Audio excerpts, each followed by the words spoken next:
Hello, नमस्कार. आनंदी कट्ट्यावर मी जयंत ठोंबरे आपल्या सर्व श्रोत्यांचं मनपूर्वक स्वागत करतो.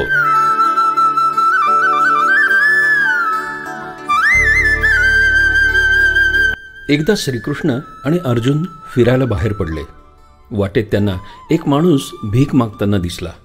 अर्जुनाला त्याची दया आली आणि त्यांनी त्याला सुवर्णमुद्रांनी भरलेलं एक पोतं दिलं. या अचानक धनलाभानं तो माणूस अतिशय प्रसन्न झाला. मनात आपल्या सुखी संसाराची स्वप्न रंगवायला लागला आणि घराच्या दिशेने जाऊ लागला. पण त्याचे दुर्भाग्य त्याची साथ सोडायला तयार नव्हतं. वाटेत चोरांनी त्याला अडवलं. सुवर्णमुद्रांनी भरलेलं ते पोतं चोरांनी त्याच्याकडनं हिसकावून पळून गेले. तो माणूस दुःखी मनानं आपल्या चरितार्थासाठी पुन्हा भीक मागू लागला. अर्जुनाला तो जेव्हा भीक मागताना दिसला तेव्हा त्यांनी त्याचं कारण विचारलं. सर्व हकीकत ऐकल्यानंतर अर्जुनाला त्याची दया आली आणि त्याला एक मौल्यवान माणिक दिलं. ते घेऊन तो घरी पोहोचला. त्याच्या घरात एक जुनं मडकं होतं. त्याचा वापर गेल्या अनेक दिवसात झाला नव्हता. चोरांच्या भीतीनं त्यानं ते माणिक त्या मडक्यामध्ये दडवून ठेवलं. अजूनही त्याचं दुर्भाग्य त्याची सोबत सोडायला तयार नव्हतं. दमल्यामुळं त्याला गाढ झोप लागली. त्याचवेळी त्याची पत्नी नदीवर पाणी भरण्यासाठी गेली होती. वाटेत धक्का लागून तिचं मडकं डोक्यावरून पडून फुटलं. तिने विचार करून आणि मग घरी पडलेले ते जुनं मडकं घेऊन पाणी भरायला नदीवर गेली. मडकं स्वच्छ पाण्यानं धुवून पाणी भरून घरी आली. माणिक पाण्यात पडले. हे जेव्हा त्या माणसाला कळलं तेव्हा तो खूप दुःखी झाला. चरितार्थासाठी पुन्हा भीक मागू लागला. अर्जुनाला तो जेव्हा भीक मागताना दिसला तेव्हा पुन्हा त्यांनी त्याचं कारण विचारलं. सर्व हकीकत ऐकल्यानंतर त्यांना वाटलं की त्याच्या नशिबातच सुख नाही आहे. आपण काहीतरी करूया की जेणेकरून यातून तो बाहेर पडेल.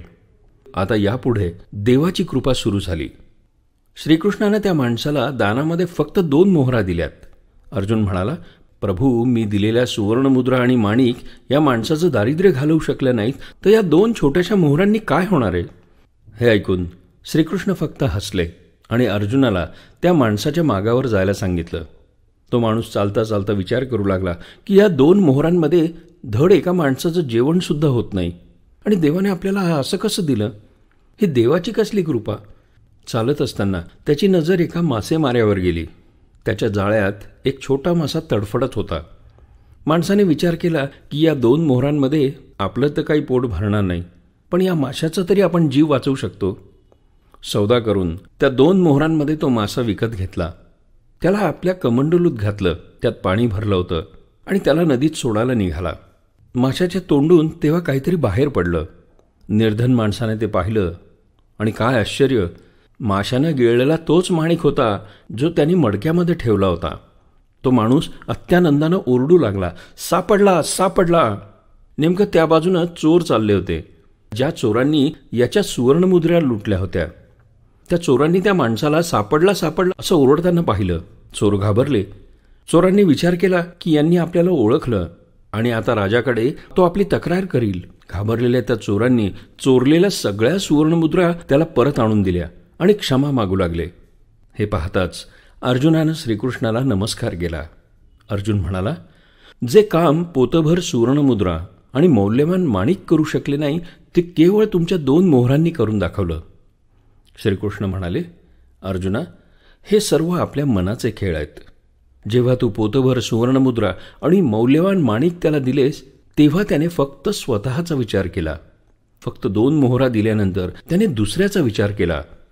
म्हणून जेव्हा आपण दुसऱ्याच्या दुःखाचा विचार करतो, दुसऱ्याचे भले करतो, तेव्हा आपण देवाचे काम करतो आणि तेव्हा तेव्हा देव आपल्या सोबत असतो.